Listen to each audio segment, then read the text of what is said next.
Bonjour. Bonjour. Macaron, Petit gâteau, Croissant, toilette, écharpe, Rouge. maillot, buffet, bonnet, soutien, lingerie, maquillage, Abatture, Bâton. casserole. En français. votre goûter parfumé à la langue française. Isabelle de Matos, plus connue sous le nom de Isa parle français, grâce à son TikTok et sa page Instagram, qui d'ailleurs est géniale. Elle est diplômée en droit par l'Université fédérale du Rio de Janeiro. Elle est professeure de français et créatrice de contenu pour les médias numériques. Au-delà de sa formation, elle propose des cours de français basés dans une approche décoloniale et c'est de cela qu'on va parler aujourd'hui.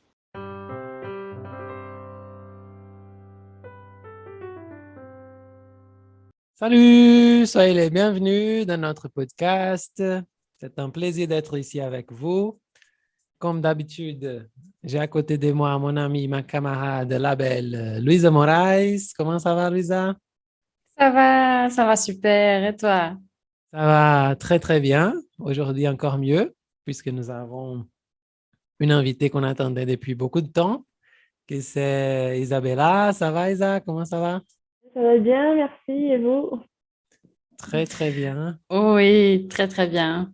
Bon, déjà, merci beaucoup d'avoir accepté notre invitation. Nous sommes très curieux pour discuter ces thèmes, tous ces thèmes de cette page Instagram, de cette approche décoloniale et tout. Euh, bon, mais avant tout, comme d'habitude, on pose toute une première question, que c'est Isa, qui es-tu à la queue de la boulangerie? Tout d'abord, je me présente par mon prénom parce que sur les réseaux, je suis Isa, mais je m'appelle Isabelle. Isabella avec la prononciation française, mais honnêtement, j'aime pas trop. Mais bon, quoi faire? Bon, je suis diplômée en droit, mais en ce moment, je travaille comme professeur de français et je suis passionnée par les langues étrangères depuis mon enfance, adolescence. En bref, c'est ça. Ah, génial, génial.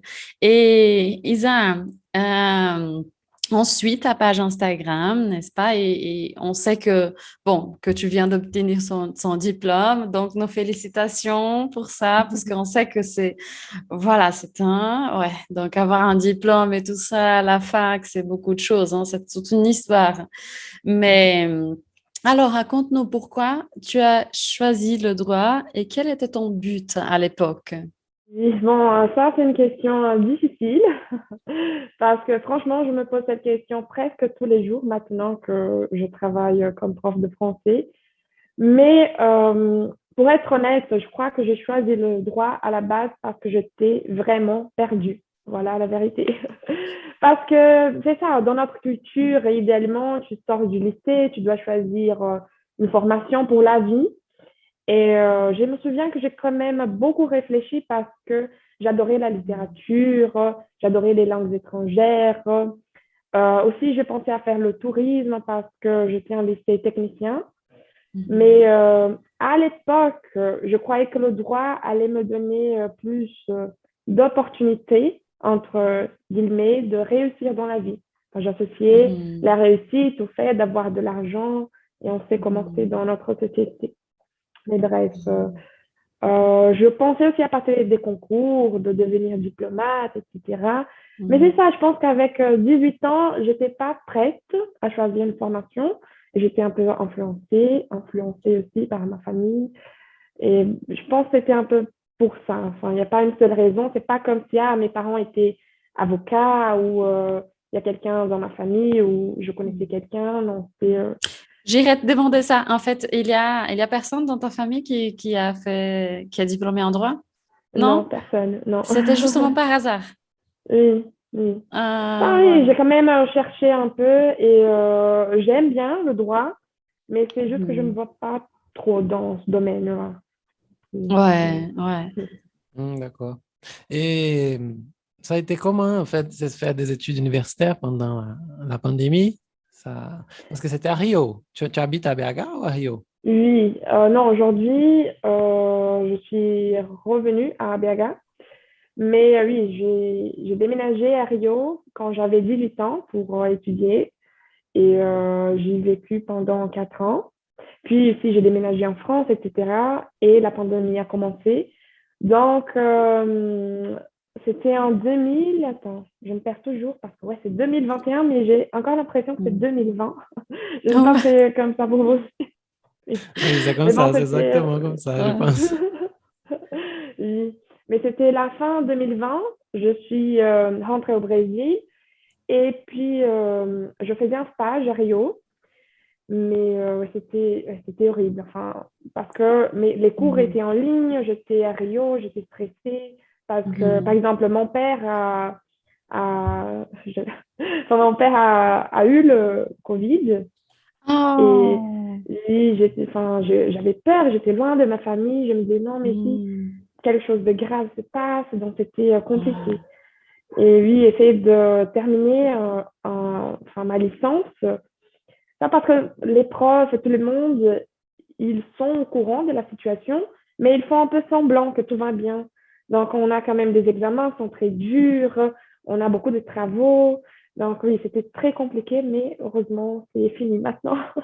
Et voilà, bravo hein, pour ton Oh diplôme, alors. ouais, ouais. Merci. Et Merci. surtout Félicitations. dans cette circonstance, hein. Ouais. Ouais. Oui. Ça a bien Et marché. donc, aujourd'hui, tu as dit que maintenant, tu ne te vois pas trop côté droit.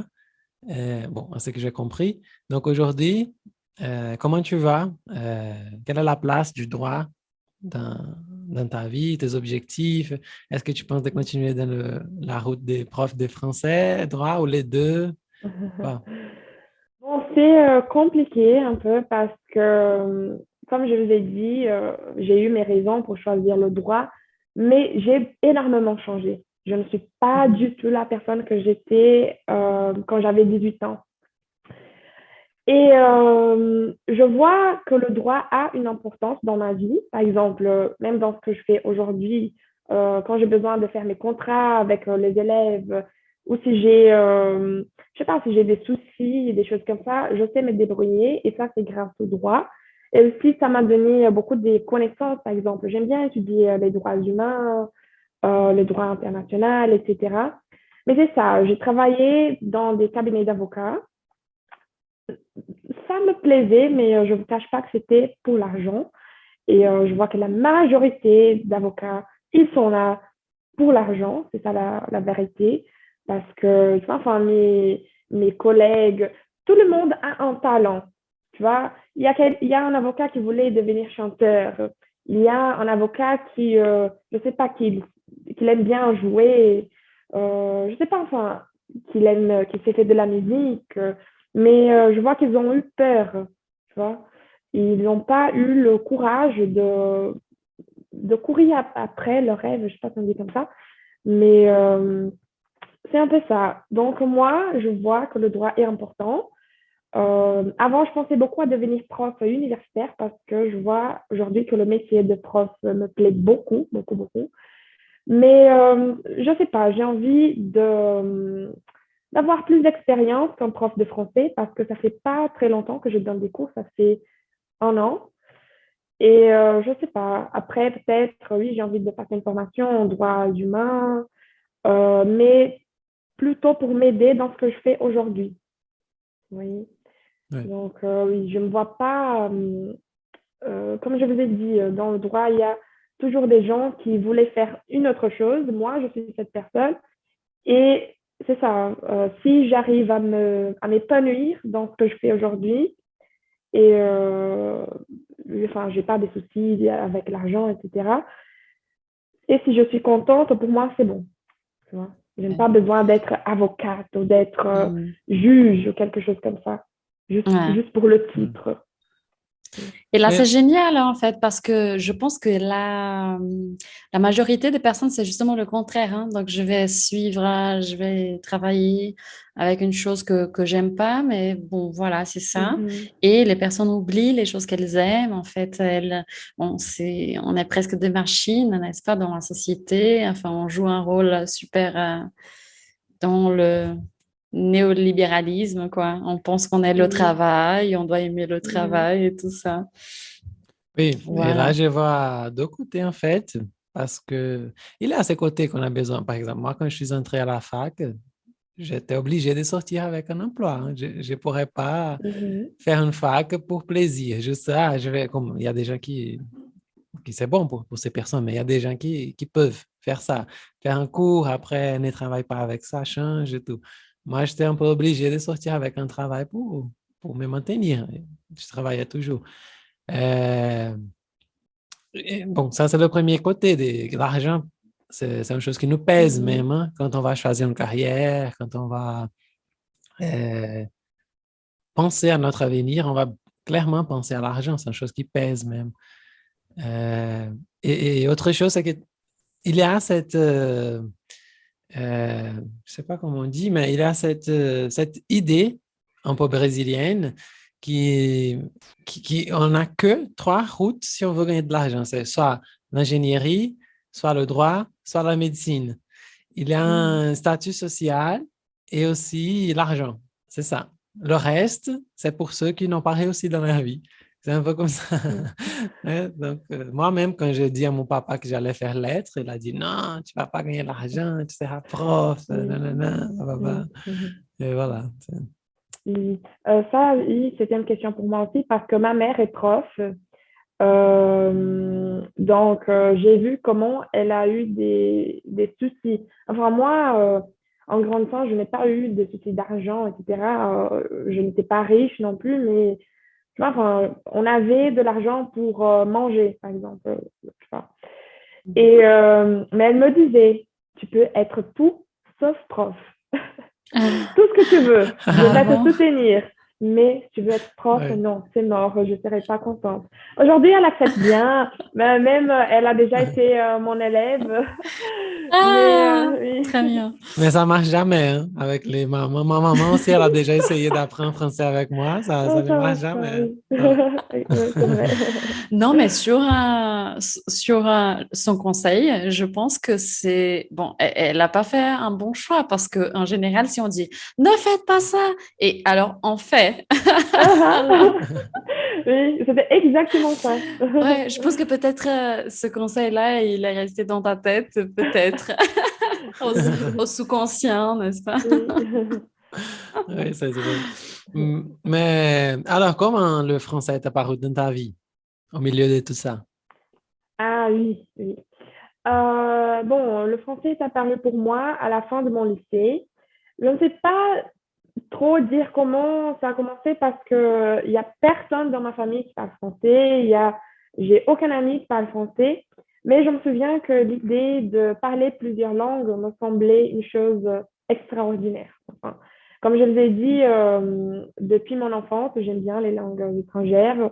Je parlais l'anglais et j'ai appris beaucoup en autonomie, c'est-à-dire en regardant des films, des séries, etc. J'ai fait un cours aussi, une formation pour pratiquer. Mais c'est ça, j'ai réussi à beaucoup apprendre chez moi. Et comme j'ai fait un lycée technicien en tourisme, on avait aussi l'espagnol. Donc à l'époque, je parlais bien l'espagnol. Aujourd'hui, je suis nulle. Mais c'est ça, comme je parlais déjà anglais et espagnol, je pensais un peu comme, ah, et quoi maintenant? Tu vois, parce que c'est ça, j'avais cette envie d'apprendre. Moi, j'aime beaucoup apprendre, j'adore étudier. Et c'est ça, ça a commencé un peu sans prétention. J'ai téléchargé des applications, j'essaie de trouver des choses que j'aimais, de faire un peu pareil comme j'ai fait avec l'anglais, en fait. Mais c'était difficile parce que donc c'était à la fin de mon lycée, c'était en 2015, il n'y a pas longtemps, mais il n'y avait pas autant de ressources comme aujourd'hui. Par exemple, sur Netflix, il n'y avait presque rien. Il n'y avait pas Lupin. Non, aujourd'hui, c'est tellement facile pour les Oui. élèves. Il n'y avait pas autant de podcasts. Donc, je ne sais pas, je trouvais dur de trouver des choses enfin, qui allaient avec mon style, même les chansons, etc. Mais, ah oui, et en même temps, j'ai commencé la fac de droit. Donc, je n'avais pas beaucoup de temps pour étudier parce que il y avait la fac, le stage. J'habitais seule à Rio, donc je devais tout faire. Mais oui, en bref, c'était comme ça. J'ai commencé. J'ai appris un peu chez moi et puis j'ai passé une formation de 4 mois et puis j'ai déménagé en France pour faire mon échange. Ah, Donc, mais c'est incroyable. Je voudrais justement parler de ton échange, mais avant, un petit commentaire. Je suis étonnée, tu as fini ton lycée en 2015? oui, en 2015, pas en 2015, Mais oui. nous Ouais, sommes... non, mais je me sens trop vieille, une Ah, vieille dame. Parce que, en non. fait, j'ai obtenu mon diplôme à la fac en 2015. Et moi, j'ai commencé à étudier le français, ça fait longtemps. Moi, j'ai ce visage-là, pour ceux qui me connaissent, les personnes pensent, ah, cette fille-là, elle a 15 ans, quoi. Mais j'ai 31, donc, Ah, bon, mais je oui, suis je même n'imaginais pas. étonnée. Et t'as fait très vite t'as obtenu le diplôme, n'est-ce pas, en droit? C'est quoi, en 4 ans? Non, Non, en 6 ans. En 6 ans, 6 avec la ans. pandémie et Ah mon année ouais, c'est vrai. d'échange. Mais c'est ça parce que j'ai fait 18 ans et j'ai tout de suite commencé la fac. Ouais, trop vite. Et d'habitude, c'est combien d'années? C'est 5 ans, 5 années. 5 ans. Jamais. Oui. Et tu as commencé à étudier toute seule, alors le français, c'est quand même incroyable, quoi, parce que c'est une langue, je pense que pour commencer à démarrer, c'est un peu difficile, le français, je crois. Toujours, je dis que le français, c'est plus difficile au début qu'après, parce qu'après, c'est très proche du portugais, il y a beaucoup de mots qui se ressemblent, les constructions et tout. Mais au début, c'est vrai que c'est un Dans sacré la boulot, tête, quoi. n'est-ce pas?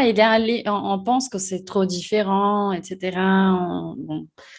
Bon, oui, en fait, oui, j'avais envie de suivre en cours, mais à l'époque aussi, et encore, ça fait pas si longtemps, mais les cours, ils étaient très chers. Enfin, je n'avais pas le moyen de payer un cours de français, par exemple, le cours d'anglais que j'ai suivi, il n'était pas cher du tout. Et, mais bon, bref. Et le Et français, donc, oui, normalement, c'est plus cher même hein, dans les écoles. oui, oui, exactement. C'est trop cher. Mais c'est ça, comme si j'avais réussi à étudier l'anglais, apprendre, parce que c'est ça, enfin, avec l'anglais, j'ai appris jusqu'au niveau intermédiaire chez moi. Et quand j'ai commencé le cours d'anglais, j'étais déjà dans un niveau plus avancé. Donc, je sais pas, je préférais parce que je voyais que même dans ma classe, avec les gens qui avaient commencé le cours depuis le niveau A1, ils n'avaient pas le même niveau que moi. Tu vois, même ma compréhension était meilleure. Je sais pas, c'était plus facile. Donc, j'ai décidé de m'habituer d'abord avec le français et puis chercher un cours. Ah, mais ça, c'est génial, hein. En Mm. fait, j'avais la chance parce que j'ai commencé à l'université parce que c'est un peu comme toi, hein. Personne de ma famille parlait, c'était un peu... Quand je suis arrivé là-bas, je devrais choisir une langue, j'ai choisi le français parce que j'avais rien dans la tête. Euh, Et donc, j'ai étudié français grâce à l'Université fédérale de Minas Gerais. C'était gratuit. La fac, les cours Ah, étaient gratuits et tout, hein.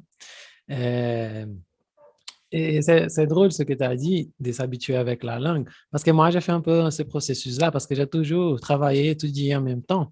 Donc, j'avais pas beaucoup de temps même pour me dédier au français au début. Parce qu'avant, je travaillais pas avec le français, donc j'avais moins de temps et tout. Et donc, j'ai commencé à l'époque, j'ai trouvé des applications de radio, Radio France Culture, France Inter. Donc, pour nos étudiants pour les étudiants des Français qui nous écoutent, c'est un conseil aussi, hein, que ça m'a beaucoup aidé, que j'ai téléchargé, surtout France Culture, c'était ma radio préférée, parce que c'était pas beaucoup de nouvelles, c'était plus des conversations. Et les nouvelles sont trop vite même, comme écouter Itatiaia en portugais même, j'ai réussi pas, hein, c'est trop vite. ah, Donc, France Inter, c'est un peu comme ça, mais j'écoutais beaucoup, je téléchargeais des épisodes chez moi de France Culture. Et je me souviens qu'à la fac, mon bus me laissait trop loin de ma fac. Donc, je devais marcher comme 30 minutes pour y arriver. Donc, j'ai commencé à profiter de ces temps, de ces 30 minutes. Tous les jours, j'ai marché en écoutant un épisode de la radio. Tous les jours, sans rien comprendre. Non, rien, c'est pas vrai. Je comprenais blablabla, politique. Non, non, non, non, non, non, non, non, non, éducation.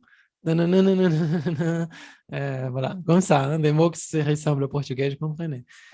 Et ça a été étonnant parce qu'à un moment, je comprenais trop bien tout que les profs me parlaient, tous les audios que j'écoutais, mais parfois je ne savais pas écrire, mais je comprenais tout.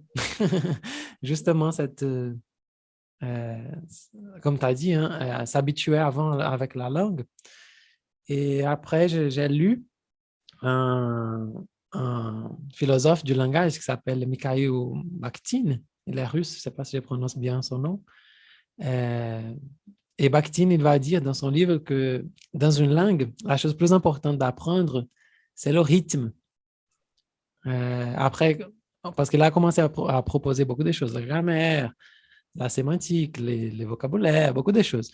Et à la fin, il a vu que le plus important, c'est le rythme. Si on apprend le rythme de la langue, les moments de commencer à parler, d'arrêter de parler, de respirer, les pauses, euh, on commence à comprendre la langue. Parce que c'est normal quand on écoute une chose, on pense qu'on ne sait pas quand commence un mot et quand finit un autre, on écoute blablabla, comme si c'était un mur, hein, des mots comme ça. Et quand on s'approprie, on peut s'approprier de ce rythme, on va commencer à séparer les mots. Même si on ne sait pas quel est le mot, tu comprends le mot, tu sais écrire le mot, tu sais chercher le mot parce que tu as compris le rythme. Donc, peut-être que c'est ça dans ces parcours qu'on a fait. Hein. Ouais. Alors, et Isa, on sait que, bon, tu es allé faire une formation en traduction, n'est-ce pas, portugais-français à Lyon. Et comment ça a marché? Comment ça a été? Bon, d'où venue cette idée d'y aller? Oui, en fait, je suis allée à Lyon pour faire un échange universitaire, pas vraiment une formation spécifique, mais comme c'était un échange, je pouvais choisir le cours que j'allais étudier. Et donc, j'ai essayé de profiter de cette opportunité pour, un peu comme pour me découvrir, pour voir, par exemple, si j'aimais le cours des lettres, et aussi pour voir quelles étaient mes opportunités hors le droit. Voilà. Donc, oui, j'ai choisi le cours de traduction. J'ai fait deux cours, en fait. C'est traduction portugais-français et aussi français-portugais. Et c'était pour améliorer mon français. Parce que, en fait, pourquoi j'ai choisi Lyon déjà? Je voulais étudier à Toulouse. C'était la ville de mes rêves. Mais l'université Lumière Lyon 2 était la seule que dans les programmes d'échange ne demandait pas une attestation de langue. Et à l'époque, je n'avais pas parce que j'étudiais seule. Enfin, j'avais un niveau A1 quelque, à 2.1 maximum. Et donc, à Lyon 2, ils ne demandaient pas une attestation, donc j'ai choisi Lyon. Et c'est ça, je suis arrivée en France avec un niveau de français très limité. Je comprenais bien parce que c'est ça, j'écoutais beaucoup. euh, enfin, oui, j'essayais d'avoir une immersion même au Brésil, donc je comprenais bien, mais mon niveau d'expression était trop limité, vraiment. Enfin, j'arrivais à parler doucement, etc., mais j'avais pas autant de vocabulaire. Mais c'est ça, enfin, j'ai profité pour étudier d'autres choses. J'ai aussi étudié la littérature africaine, que c'était la littérature lusophone, mais enfin, j'ai bien aimé. Et ouais, j'ai fait quelque chose en droit, mais c'était vraiment une opportunité pour me découvrir et surtout pour essayer d'exploiter un peu le cours de lettres, pour voir. Parce que ouais, je pensais après à passer une autre formation aussi. Donc, oui, en bref, c'est ça. Ah, c'est génial. Et cette expérience à l'étranger, hein, c'est une chose qui nous marque beaucoup, je crois. Hein. Au moins, chez moi, ça m'a marqué beaucoup. Euh, alors, est-ce que ça a changé ton regard de quelque manière? Comment ça t'a touché là? Oui, oui. Ça m'a touchée d'une façon que je savais pas que c'était possible. Alors, j'imaginais parce que tout le monde dit, ah, quand tu passes un moment à l'étranger, tu changes, mais ça m'a beaucoup transformée, je pense, dans tous les sens. Et c'était un choc parce que j'habitais déjà seule à Rio, donc je pensais à mon adaptation ne sera pas si difficile parce que j'habite déjà seule dans un autre état. Enfin, je sentais déjà un choc culturel à Rio. Mais ça, c'est vraiment dur. Surtout parce que quand cet enfer appelé la pandémie a commencé, j'étais là-bas. Tu vois, c'était après 6 mois d'échange, je pense. Oh mon Dieu. Mais là-bas en Et France? en France, oui. Mon Et Dieu. c'était complètement différent parce que là, il y a eu vraiment le confinement. Nous étions vraiment Mhm. confinés. On pouvait sortir qu'une heure par jour, par exemple. Mais enfin, en parlant de cette expérience, on spécifique comment c'était de faire un échange pendant la pandémie. Je vois comment j'ai eu trop de chance par rapport aux autres étudiants étrangers parce que j'étais en couple avec un Français à l'époque.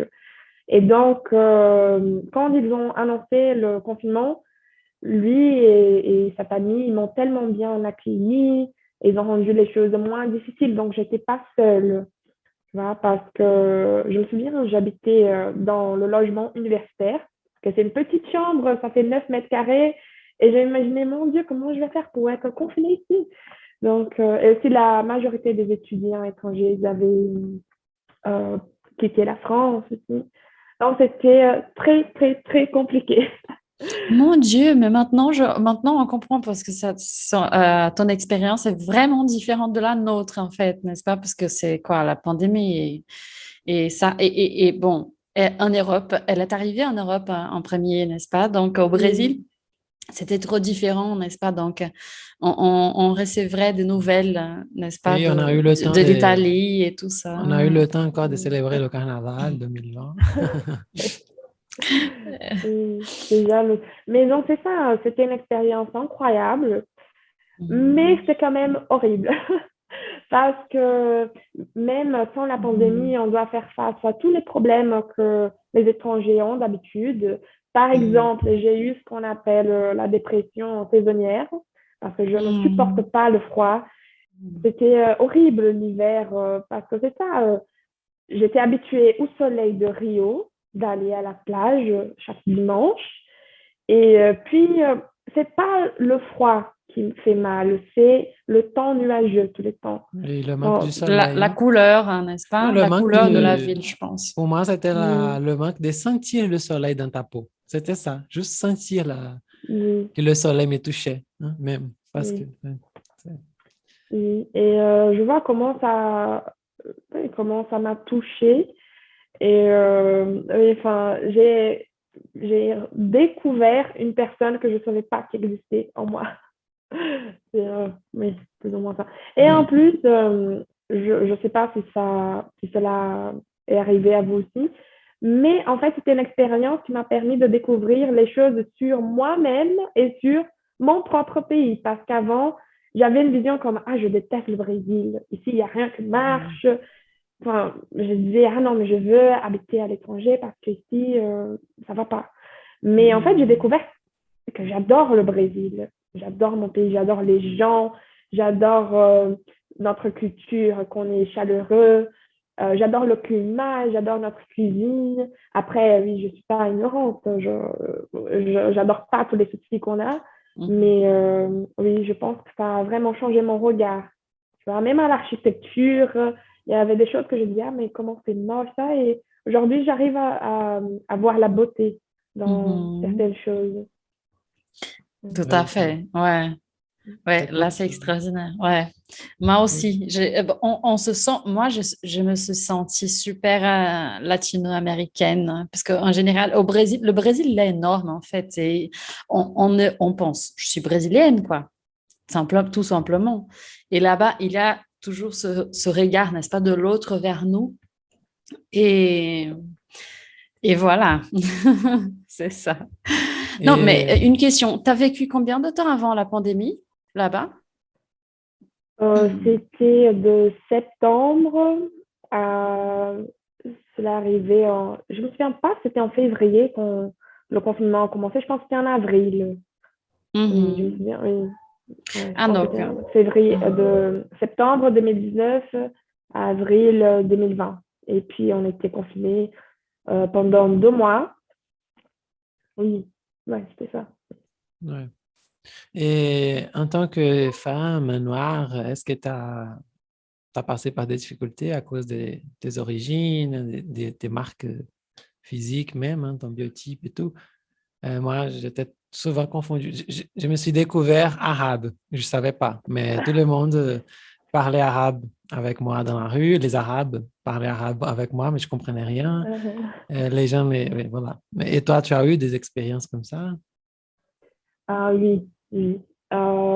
C'était surtout avec l'hypersexualisation de mon corps, surtout avec les hommes, évidemment, parce que toujours, je me souviens qu'à un moment donné, j'avais peur de dire que j'étais brésilienne. Si c'était le soir, si je rentrais dans un Uber, et comme vers la fin de mon échange, je parlais déjà bien le français, si je parlais pas beaucoup, les gens n'allaient pas apercevoir mon accent. Donc, je disais, ah, non, je suis française, ou enfin, je ne disais pas mon origine. Mais dès que je disais que je suis brésilienne, leur regard changeait. Je ne sais pas expliquer, ils m'ont déjà dit des choses dégueulasses à l'oreille. Il y a même un garçon qui il m'a dit, ah, mais si tu es brésilienne, comment ça arrive que tu n'as pas des gros seins et des gros fesses? Ah, Enfin, putain, j'entendais des choses tellement... Mais non, mon Dieu, Oui, c'est dégueulasse, c'est dégueulasse. mon Mais Dieu. oui, enfin, j'ai eu aussi ces soucis parce que, enfin, oui, je suis noire, mais en France, ils me voient plutôt comme métisse parce que leur question avec l'origine et l'ethnie est vraiment trop différente avec le Brésil. Et donc, c'est ça, je me sentais pas acceptée par le noir. Et par exemple, quand je rentrais dans un magasin pour acheter des produits pour mes cheveux, qu'il n'y avait que dans les magasins afro, ils me regardaient mal. Mais quand j'étais avec les blancs européens, ils me regardaient mal. Donc c'est ça, je me sentais pas à ma place, même avec les Brésiliens qui étaient là aussi, parce qu'ils me comprenaient pas trop non plus. Tu vois. Donc oui, c'était un peu compliqué. Et par exemple, moi, j'ai pas des copines françaises. Et je vois aussi que c'était à cause parce que je suis brésilienne, parce que c'est ça quand elle voyait que, ah, la brésilienne, ah, mais elle danse, elle veut voler notre copain. Tu vois, elles avaient ce regard de méfiance Mais envers moi. non, mon Dieu. Oui. Donc Non, mais c'était une c'est étonnant. expérience solitaire. Oui. Oui, c'est bizarre même, hein. Et ce regard vers les Brésiliennes, surtout les métis ou noirs, je crois, je pense que c'est pas que en France, hein. Ma copine, elle a les cheveux frisés aussi et elle a fait un échange au Pérou. Elle a dit exactement ce que tu as dit. Elle n'a pas réussi à faire des amies femmes parce qu'elle pensait exactement ça. Elle est brésilienne, métisse, cette hypersexualisation même, elle va voler elle est là pour voler nos copains, Mhm. nos hommes. Et c'est exactement, elle a écouté beaucoup de choses, des femmes même, qui disaient des choses comme ça vers elle même. Avec elle, c'était une chose étonnante même. Mm. Ouais, C'est dingue ça. ouais. Euh, En fait, c'est trop triste, n'est-ce pas? Donc, de vivre ça, vivre cette expérience. t'as dit trop vite que tu as eu du mal à trouver des chansons pour écouter quand tu as commencé à étudier français. C'est drôle parce que ça s'est passé pareil avec moi. J'avais du mal de trouver une chose bonne en français pour écouter comme musique. Je dis non, j'en ai marre des chansons françaises. Piaf, c'est bon, mais après deux, trois Mhm. chansons, j'en ai marre, quoi. Je veux plus. Pas. Euh, et comment tu as fait? Juste des références pour ceux qui nous écoutent pour pouvoir. Et bon, c'est ça, j'ai commencé à essayer de trouver du contenu authentique parce que c'est ça, quand tu cherches en portugais, músicas em français, des chansons en français, ils vont te Charles recommander s'il y a, Aznavour, oui, Piaf. même c'est France Égal, je sais pas bien prononcer ça, France Égal, je sais pas. Mais il y a personne en France enfin, oui, il y a des gens qui l'écoutent, mais c'est pas comme si les gens de ma génération écoutent ça encore. Et donc, ça, enfin, moi, même en portugais, ce que j'écoute le plus, c'est le rap. Et donc, je commençais à chercher rappeurs français. Donc, c'était un peu comme ça. Et après, l'algorithme t'aide aussi. Enfin, dès que tu écoutes Ouais. un, après, il va te suggérer une autre, une autre. Et Il y en a donc, pas c'est ça. mal, Enfin, hein. j'ai créé des playlists pour moi-même. Et puis, ouais. Oui, il y en a pas mal, hein. Le rap français, c'est très Mhm, développé, mhm, hein. C'est oui. vraiment Mhm. étonnant. Et après, l'apparition des Stromae aussi, je me suis senti bien représenté Oui. parce qu'elle est super. Oui, Et moi, moi j'écoutais aussi. beaucoup à l'époque Manu Chao. Euh, En fait, il fait plus des Mhm. choses en espagnol, mais il a des chansons en français aussi qui sont très bonnes. Et c'est avec un rythme Mhm. latino même. Oui, c'est vrai. Ouais, Ouais, c'est génial. Alors, Isa, d'où est venue l'idée de créer la page Instagram Isa parle français?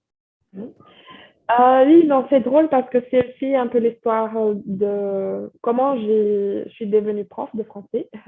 Parce que c'est ça, j'ai créé ma page un mois après mon retour au Brésil. Parce que comme je vous ai dit, avant, j'étais en couple avec en français et j'avais pas d'amis français. Donc, c'était lui, la personne avec qui je discutais le plus en français. Et j'ai commencé à avoir peur de perdre mon niveau. Parce que c'est ça, enfin, j'étais confinée avec lui et sa famille, donc je parlais français 24 heures par jour. Et après, enfin, avec mon retour au Brésil, je parlais avec personne. Donc c'est ça, aussi j'allais passer le DALF, à l'époque, le DALF C1. Donc c'est ça, Mhm, j'avais besoin de trouver des personnes pour parler mhm, avec et pour me donner de la motivation.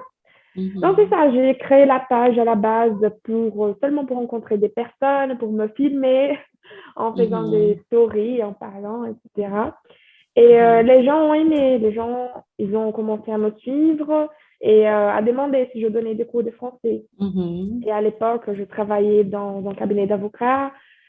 Je peux pas dire que j'étais 100% malheureuse, mais j'étais pas contente non plus. Et je me souviens qu'il y a eu une copine qui a dit mais pourquoi tu donnes pas des cours de français?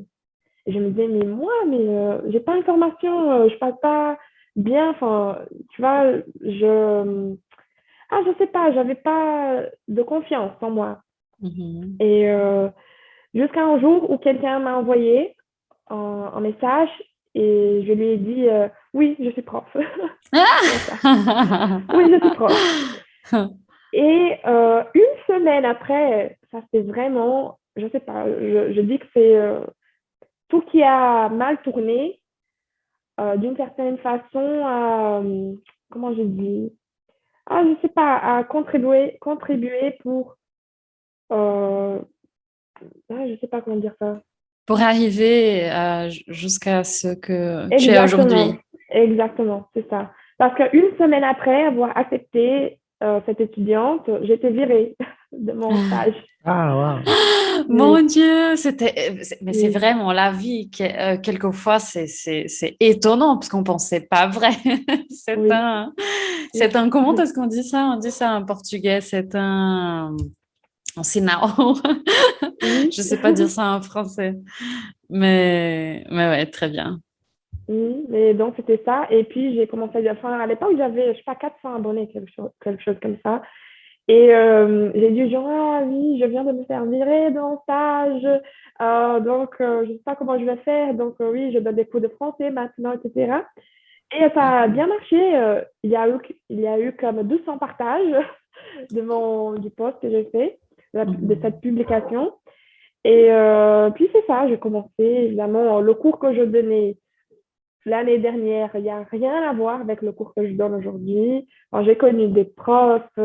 C'est ça, tu donnes un cours et puis tu améliores la méthodologie, etc. J'ai quand même étudié. Mais bon, en bref, c'est ça. La page, à la base, il y avait rien à voir avec ce que je fais aujourd'hui. Mais je pense que, je sais pas, tout a contribué pour que ce soit ce qui est aujourd'hui. Ah oui, c'est cool. Et justement, on voudrait parler de ça parce qu'on accompagne ton travail sur ton Instagram, hein, et on voit que c'est une position extrêmement politique et consciente, je crois. Euh, et pour ceux qui nous écoutent, bon, s'ils ne connaissent pas ta page, tu as déclaré dans ta page que tu fais un travail sur une approche décoloniale. Et on peut voir ça, les références que tu utilises, les posts que tu fais, les personnes que tu présentes dans tes posts, les personnes, j'ai dit, les images, même les corps que tu présentes et tout. Mais alors, comment s'est apparu ce thème? Quand est-ce que tu as découvert cette approche décoloniale et comment tu fais ce travail et tout? Et c'est quoi une approche décoloniale? Ouais.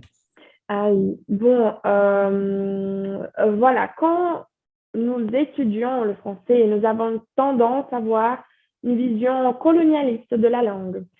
C'est-à-dire que nous cherchons et nous nous concentrons sur le français qui est parlé en Europe et au Canada. Et c'est pas exprès, c'est pas parce qu'on est méchant, on ne veut pas étudier le français parlé en Afrique, etc. Mais c'est juste que parfois les étudiants ils ne savent même pas que le français est une langue parlée dans de nombreux pays africains. Enfin, moi, je ne savais pas.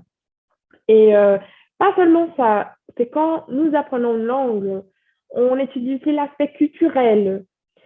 Enfin, parce que oui, apprendre une langue, c'est aussi apprendre une culture. Mais donc, on commence à se demander quelle culture on va étudier. Parce que la majorité des cours de français, ils étudient seulement la culture française. Enfin, étudier le français est devenu un synonyme d'étudier la culture française. Et c'est pas qu'on ne peut pas étudier la culture française. Enfin, moi, j'adore la France. Moi, j'aime bien aussi étudier la culture française. Mais c'est aussi d'avoir un regard critique envers cette culture. Parce que c'est quoi une culture française? Est-ce que c'est seulement du bon fromage, du vin? Ou c'est aussi une culture colonialiste. Ouais. Donc, c'est ça. Je pense qu'avoir une approche décoloniale en classe de français, langue étrangère, c'est de ne pas limiter l'enseignement du français qui est parlé en France, en Belgique, au Canada, et de ne pas montrer seulement ces cultures. Donc, oui, en général, c'est ça. Ouais, et là, c'est fondamental, n'est-ce pas? Parce que, par exemple, on étudie dans les méthodes, on parle des musées, etc., mais on ne parle pas que les œuvres, elles ont été volées des pays africains, en fait. Et donc, c'est trop bizarre, hein, ouais. Et pas que des Ça, pays c'est pas africains, dit. du monde, en fait. Du monde, ouais, du monde, Il y bien a, sûr. il y a un rappeur que j'aime bien qui s'appelle Dino et qu'il a une phrase dans une chanson qui s'appelle XNXX et qu'il dit les Champs-Élysées brillent avec les lumières de l'Afrique. Et cette phrase est Wow. tellement un symbole pour moi parce que c'est ça, sans l'Afrique, que serait-il de la France? Tu vois? Donc, sans tous les richesses qui ont été volées. Et même aujourd'hui, je vois dans un aspect culturel, parce que c'est ça, la culture française aujourd'hui, elle est tellement influencée par les autres cultures, oui, surtout par les cultures africaines à cause des migrations, etc. Et c'est ça, enfin, pour moi, apprendre le français, c'est une opportunité d'étudier, d'apprendre, parce que dans les écoles, je ne sais pas comment cela a été pour vous, mais je me souviens que dans mon école, on a étudié les pays africains seulement pour parler de l'esclavage, parce que on a été dit ici que c'est comme ça que l'histoire du Brésil commence, avec l'esclavage. Ouais. Et on va étudier certains pays pour parler de la guerre, pour parler de la misère. Par exemple, j'ai tellement découvert sur le Rwanda le mois dernier parce que j'ai lu le livre Petit pays de Gaël Le petit Faye. P. Qui d'ailleurs, c'est un rappeur aussi, génial, Oui, n'est-ce pas? oui. Ouais. Donc, c'est ça, enfin, on peut tellement apprendre et avoir une autre vision du monde avec le français. Donc, pourquoi ne pas faire ça? Pourquoi étudier seulement la culture française, entre guillemets? Donc, oui, enfin, c'est ça. Ouais. Ouais, en fait, ça c'est hyper important parce que je pense que quand on commence à vraiment étudier une langue étrangère, on essaye toujours de se retrouver dans cette langue, de se refaire même. Parce que je sais qui je suis en portugais brésilien, mais je ne sais pas qui je suis en français au début, tu vois. Et je pense qu'il y a ce processus même un peu philosophique de qui suis-je, hein? et dans cette langue nouvelle. Comment je vais parler, quels sont les mots que je vais utiliser, quels sont les argots que je vais utiliser, quels sont les gros mots que je vais utiliser. Tout ça, on est en train de découvrir quand on apprend une langue et la culture qui vient avec. Et je ne me sentais pas du tout représenté avec les choses que je voyais dans les classes. Les chansons, les habitudes, beaucoup de choses. Mais par contre, j'aimais beaucoup la langue. Ma relation avec le français, c'était toujours par la langue, pas avec la France. C'était avec la langue française. Hein. J'ai d'abord aimé le français et je ne savais même pas où était la France. Euh, et c'est étonnant parce que, comme tu as dit, on étudie cette chose de l'Afrique, pas de l'Afrique, mais des esclaves africains qui sont venus au Brésil dans nos cours d'histoire et tout. On sait qu'on est construit à partir de ça, c'est ça qu'ils nous racontent. Mais on n'étudie pas la culture africaine vraiment, ou la culture des pays africains séparément. Hein. Et j'ai commencé à étudier ça à travers le français. Et c'est à ce moment-là que j'ai découvert ces mondes à travers le français que j'ai aimé plus le français. Que je dis, maintenant je peux me trouver, j'ai ma place dans cette langue. Hein. Et c'est une chose que j'étudiais même pas en portugais, même si c'est possible d'étudier en portugais. Mais je n'étudiais pas. J'ai commencé à lire la littérature africaine à partir du français, avec Senghor, avec Aimé Césaire et tout ça. Hein. Donc, Et ça, juste un commentaire, ça c'est tellement intéressant ce que tu as dit parce que, comme tu as dit, tu as parlé des pays africains, enfin des cultures des pays africains, parce que nous, on dit l'Afrique, comme si tout était une seule chose. Et oui, avec le français, j'ai commencé à repérer ces différences et voir, il n'y a pas une culture africaine, hein, comme on imagine. Mais il y a tellement des cultures là-dedans. Mais c'est un peu comme nous, à l'étranger. Lisa a dit, à l'étranger, j'ai commencé à me voir comme latine. Parce que, oui, quand les gens me disent, tu es latina, je dis oui, mais c'est pas ça qui... oui, je suis latina, mais je suis brésilienne de Minas Gerais. Donc, être latina... ça ne veut pas forcément dire quelque chose sur moi, sur ma culture. Tu vois, c'est pas une synthèse de qui je suis.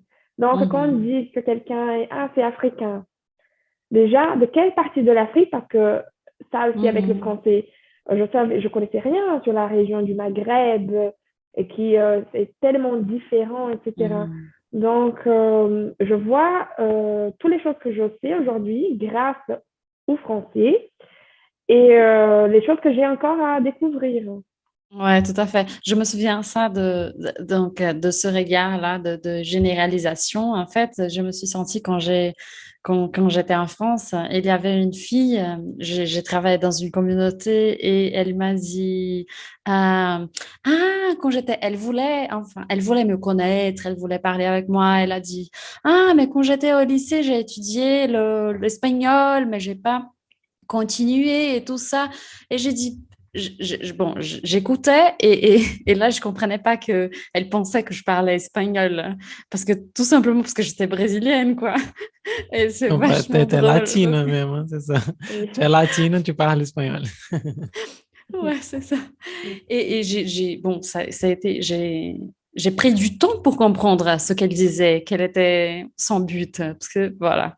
Mais sur les approches qu'on parlait de salle de classe et tout ça, je sais qu'aujourd'hui, il y a des nouvelles méthodes et qui sont plus intéressantes, qui sont vraiment intéressantes, qui parlent, c'est différent de ce qu'on a appris, n'est-ce pas, quand on était étudiant. Bon, quand on était en classe en tant qu'étudiant, parce qu'étudiant, on est toujours. Hein. Mais alors, Isa, on imagine que quand tu as commencé à étudier le français, les cours que tu as suivis, ils n'avaient pas du tout une approche décoloniale, non? Alors, parce que c'est un truc qu'on ne voit pas souvent. Et tu as des souvenirs trop bizarres qui te dérangeaient quand tu étais étudiante ou au contraire des expériences enrichissantes, intéressantes que les profs, ils ont proposées, par exemple, et que tu as incorporées dans tes pratiques en tant qu'enseignante? Bon, en fait, j'ai pas suivi un cours traditionnel parce que, comme je vous ai dit, j'ai commencé à étudier chez moi, donc j'ai obtenu le niveau A1 chez moi. Mais j'ai trouvé un cours à Rio dans une institution qui s'appelle Abraço Cultural. Il y a en présentiel à Rio et à São Paulo. Et donc, dans cette institution, tous les profs sont soit immigrés ou réfugiés. Et donc, mon prof s'appelle Audrey Mandala. Il vient du Congo. Et j'étais fascinée parce que je ne savais pas, j'imaginais pas, mais au Congo, il parle français. Ah, je ne savais pas. Et donc, c'est ça, j'avais comme cette envie de découvrir les autres cultures. Et aussi, comme le cours s'appelle Abraço Cultural, l'idée, c'est d'exploiter les cultures des profs. Tu vois? Donc, c'est ça. Enfin, je pense que j'ai un peu obtenu cette philosophie de ce cours. Enfin, je n'ai pas suivi pendant longtemps, c'était que 4 mois. Mais ça m'a vraiment marqué, on peut dire comme ça. Et donc, oui, non, j'ai pas eu des expériences bizarres, mais je vois aujourd'hui, comme je suis beaucoup sur Instagram, je suis beaucoup de profs de français, je cherche du matériel sur Internet. Et une fois, j'ai vu un prof, un prof très connu qui a une certaine influence sur les autres profs et qu'il cherchait quelqu'un pour travailler avec lui. Et donc, dans son annonce, c'était écrit, nous cherchons un prof natif ou sans accent. Et donc, je commençais à penser, mais ok, mais un prof natif, mais d'où? Tu vois, par exemple, Oui. mon prof qui est venu du Congo, est-ce qu'il pourrait s'inscrire? Je pense pas. Oui. Tu vois? Et sans accent, mais c'est quoi sans accent? Tout le monde a un accent. Un Français né à Paris, il a un accent. C'est l'accent parisien. Tout à fait. Donc, même ça, s'il y a un prof qui parle bien le français, mais qui n'a pas l'accent, qui a son accent, il n'est pas capable. Donc, ça, j'ai commencé à me remettre en question. Genre, tu vois, je ne suis pas capable de donner un cours de français, je ne suis pas assez intelligente ou je ne sais pas, je ne peux pas enseigner dans son cours parce que, Non, et voilà, c'est drôle parce que c'est pas une question d'intelligence même. Je suis pas assez française, peut-être, pour exactement, donner cours de français. exactement. Parce que c'est ça, hein. Tout à fait. C'est une idée de hygiénisation, n'est-ce pas? Avant, je sais que même au Brésil, n'est-ce pas, pour les cours de journalisme, avant, il y avait ça, les personnes devraient suivre un cours pour éliminer les accents. Donc, pour avoir un accent, pour parler au journal, aux grandes presses, grands Oui, médias, avoir etc. un accent pauliste de la capitale de São Paulo. Ouais. Et donc, c'est ça qui m'a dérangée parce que c'est ça, je commençais à penser, oui, mon prof, il est venu du Congo, mais j'ai pas son accent. Comme on parlait avant, moi, j'ai un accent d'une Brésilienne qui parle bien le français. J'ai pas un accent français, même si j'ai vécu une année à Lyon.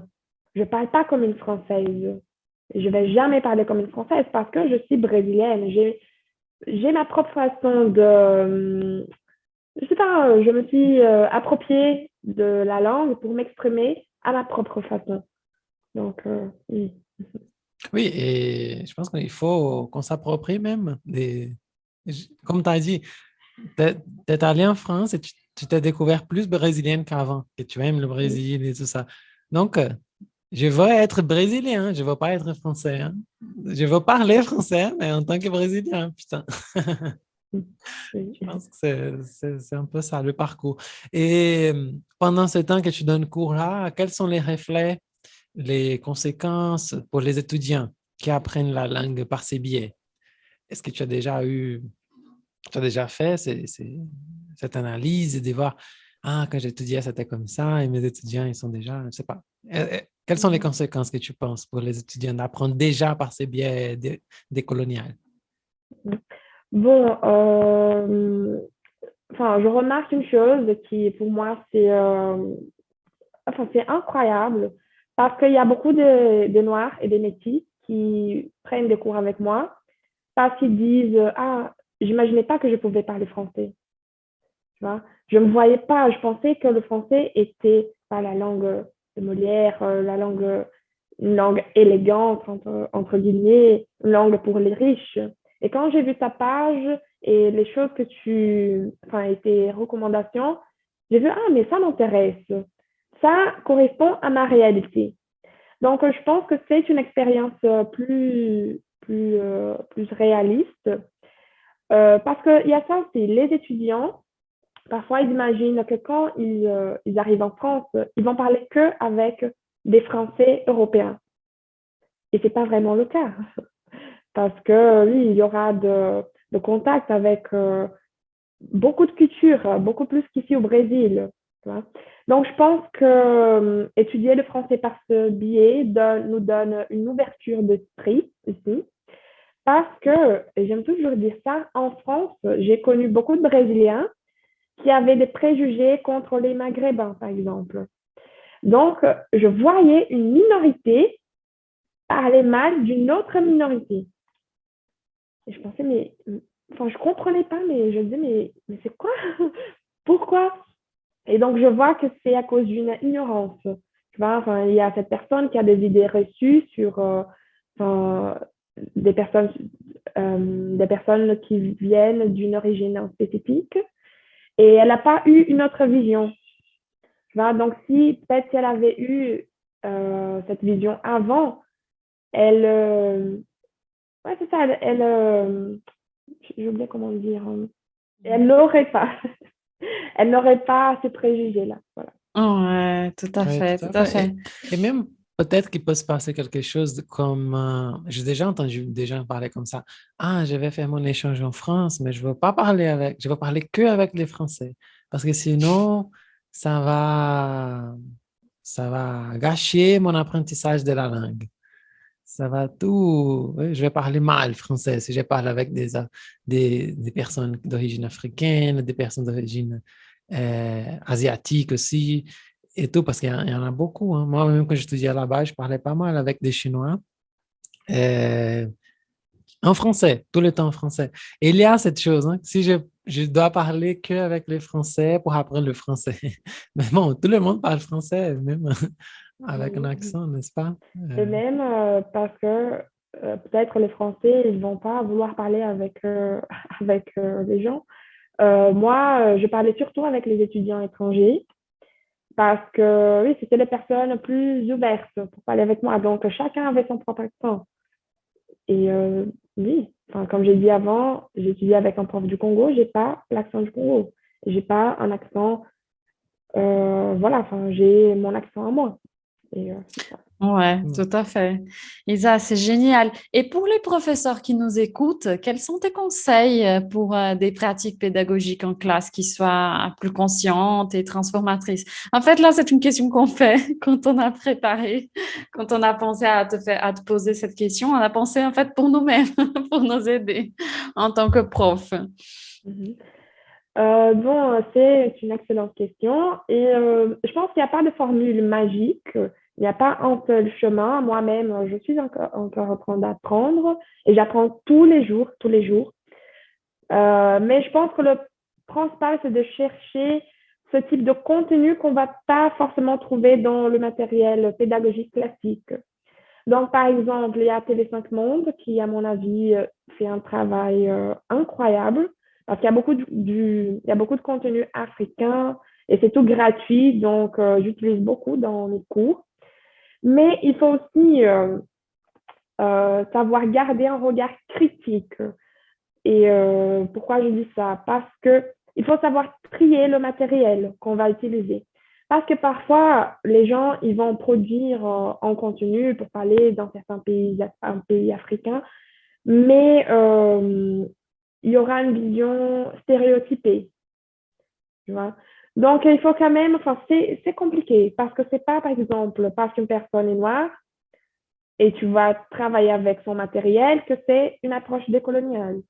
Ça, je pense qu'il faut toujours garder et aussi stimuler la pensée critique. Parce que c'est ça, c'est pas que tu vas apprendre que du contenu comme ça et que tu vas travailler en classe. Non, tu peux travailler avec les choses classiques. Par exemple, moi, Les élèves me demandent parfois, ah, mais on va pas voir par exemple Petit Prince. Et non, j'adore le Petit Prince, j'adore, c'est un de mes livres préférés. Mais oui, on va voir ça, mais on va aussi essayer de voir les autres contenus, d'entendre d'autres accents aussi. Je pense que c'est très important. Mais je pense que c'est ça, c'est surtout de garder un regard critique envers le matériel. Oui, et ça, c'est intéressant que tu as dit ça parce que je travaille dans une école où ils utilisent le livre didactique qui s'appelle, la collection qui s'appelle Cosmopolite. Déjà, il y a le nom, qui en principe, c'est une chose intéressante. Mais quand on va voir la pratique, par exemple, il y a des leçons, 100%, les leçons sont toujours ciblées en France. Il y a même un élève qu'on a fait la blague. Mais nous, comme prof, en tant que prof, on peut changer la manière de travailler. Je suis obligé d'utiliser ce matériel, mais toujours j'ai dit, bon, et avec cet élève, par exemple, on a commencé à faire les blagues. On dit, ah, aujourd'hui, on va voir la leçon 8, on va voir comment ils vont parler de la France maintenant. Et toujours, on fait déjà cette blague. Et pendant le cours, on essaye de parler d'autres choses, hein, de critiquer les contenus. Et par exemple, je me souviens d'une leçon qui allait parler du Burkina Faso. Donc, c'est ça. Donc, c'est un livre cosmopolite qui va parler d'un pays africain, qui va présenter ce pays. Et le contenu de la leçon, c'était comment aller faire un travail bénévolat au Burkina Faso, que c'est un pays très, très pauvre d'Afrique. Donc, j'ai dit, putain de merde, ça c'est un regard très, très, très, très, très colonisateur, très européen, méchant même. Putain, je ne veux pas faire bénévolat au Burkina Faso, je veux connaître le Burkina Faso. Hein. Pourquoi Oui. m'apprendre ça? Hein? Et dans cette collection-là, il y a plusieurs leçons comme ça. C'est juste pour un regard très européen, très colonial sur les pays africains. Stéréotypés et tout. Ouais. Mm. Mhm. Mais est-ce que tu utilises quelques méthodes comme ça, plus rigides, quelques collections comme ça, ou c'est toi-même qui crée ton matériel? Bon, avant, j'essayais de créer mon matériel, mais parce que ça, j'ai jamais travaillé dans une école. Je travaille 100% en ligne dès le début. Mais j'essaie de créer mon matériel, mais c'est compliqué parce qu'on commence à voir beaucoup d'élèves et tu dois créer une chose pour chacun, donc c'est presque impossible parce que enfin, j'ai besoin de faire d'autres choses aussi de ma vie. Oui, même pour les Mais élèves, c'est bon d'avoir un livre hein, qu'ils peuvent oui, consulter, retourner, avancer oui, et tout. Mhm. exactement. Donc oui, j'ai commencé avec la collection Alter Ego. Mais il y avait un peu ces soucis. J'ai trouvé que les leçons étaient un peu anciennes. Je n'aimais pas. Il n'y avait pas beaucoup de représentativité dans le Et livre. pour moi, c'est en confusion, c'est un petit bordel, l'organisation du livre. Hein. Je Oui, comprends pas. oui, je comprenais pas trop. Mais et maintenant, je travaille avec la collection Défi. Et je pense que enfin, c'est un bon matériel. J'aime bien. Surtout avec le troisième livre, c'est le livre du B1. J'aime beaucoup travailler avec ce livre. Mais c'est ça, il y a quand même ouais, des choses comme tu as dit, enfin, un peu Mhm. stéréotypées. Le livre commence avec la France, enfin, pour les étudiants du A1, parce que c'est comme Mhm. la France, c'est la règle, le reste, c'est les Mhm. exceptions. Mhm. Ouais. On va Non, voir ça qu'un caractère exceptionnel. mais Donc, ça commence l'alphabet de Paris, ah, l'Arc de Triomphe. Mhm. Donc, Mhm. oui, je montre parce que Mhm. comme j'ai dit, euh, c'est pas comme si on ne pouvait pas étudier la France, rien à voir. Mais j'essaie de montrer dès le premier cours les autres possibilités. Mhm. ouais. Tout à fait. Mais je Ouais. pense que celui-là, défi, on a reçu un invité qui s'appelle Ousmane Sané, il est sénégalais, il nous a parlé des griots, il nous a parlé des Sangor, c'était un de nos premiers, le premier, je crois, hein, nos premiers épisodes. Non, le deuxième, le premier, c'était juste nous deux. Hein. Notre premier invité, ça a été Ousmane Sané. Il est sénégalais, il est prof de français ici au Brésil. Et il a parlé de défis aussi, que c'était pour lui le meilleur et dans ces circonstances. Mais je pense qu'il y a toujours, surtout dans le premier livre de toutes les collections, il a ce regard capitaliste même, d'atteindre le maximum de personnes. Parce que la majorité des personnes qui vont commencer à étudier français connaissent le français à travers la France. C'est ça. Ils ne savent, comme tu as dit au début, ils ne savent même pas qu'on parle français dans un autre pays, hein. Donc, ils donnent ça aux gens. Je pense que c'est une vision plus, tu vois, plus dans ces points de vue-là, attirer l'attention des étudiants, donner ce qu'ils veulent, hein. Donc, je pense que toutes les collections, le premier, c'est France, Europe et tout, hein. Mm, mm, Il faut petit à petit changer ce regard, tourner, montrer les mm. autres possibilités, ouvrir le regard. On commence des plus spécifiques et petit à petit. Ouais. Et, moi, comme je montre sur mon Instagram l'approche que j'ai sur mes cours, etc. Donc, je pense que j'attire déjà les élèves qui veulent avoir une vision différente. Il y a évidemment des gens qui ne veulent pas trop savoir, enfin, ils veulent que le français, parler en France parce que c'est ça, ils pensent qu'ils vont y voyager, etc. Et j'ai dit, ah, mais même en France, il y aura des personnes d'autres origines, donc c'est important, etc. Et après, ils sont intéressés. Donc, ouais, je pense que c'est comme tu as dit, mais oui, peut-être petit à petit, on peut aussi changer un peu la mentalité des gens. Ouais, Génial. super, hein. Un travail très beau en fait. Alors, normalement, on pose cette question à la fin. On arrive déjà un peu à la fin de notre conversation, hein. C'est très cool. Mais on aimerait savoir, est-ce qu'il y a une question qu'on ne t'a pas posée, mais que tu aimerais répondre, un commentaire que tu penses que c'est important, un point important qu'on n'a pas Euh, touché? non, pas vraiment, je pense que c'est bon. Ouais, D'accord, super. génial. Et qu'est-ce qui va avec ton pain aujourd'hui, Isa? Qu'est-ce que tu nous indiques comme lecture, film, série, podcast?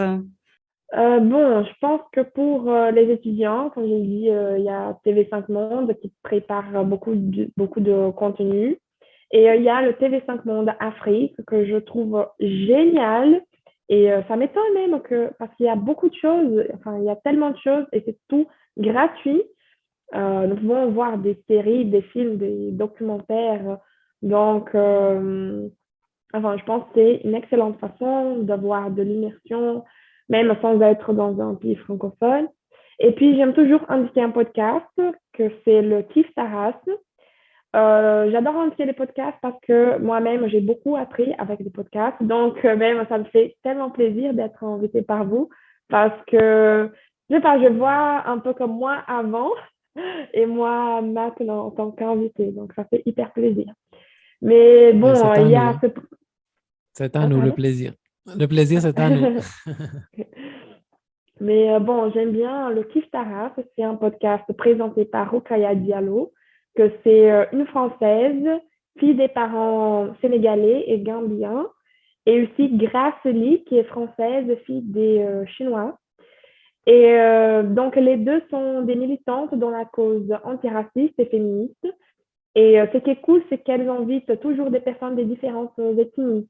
Donc, je pense que c'est une opportunité d'élargir notre vocabulaire en français, mais aussi de connaître les autres cultures sur les questions raciales, comment ces questions se constituent en France, parce que c'est très différent du Brésil, enfin, parce que les gens ils connaissent leurs origines.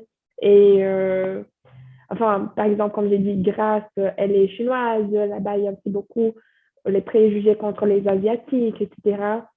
Et c'est ça, il y aura toujours d'invités qui vont parler un peu sur comment ils se sentent en France en tant qu'étrangers.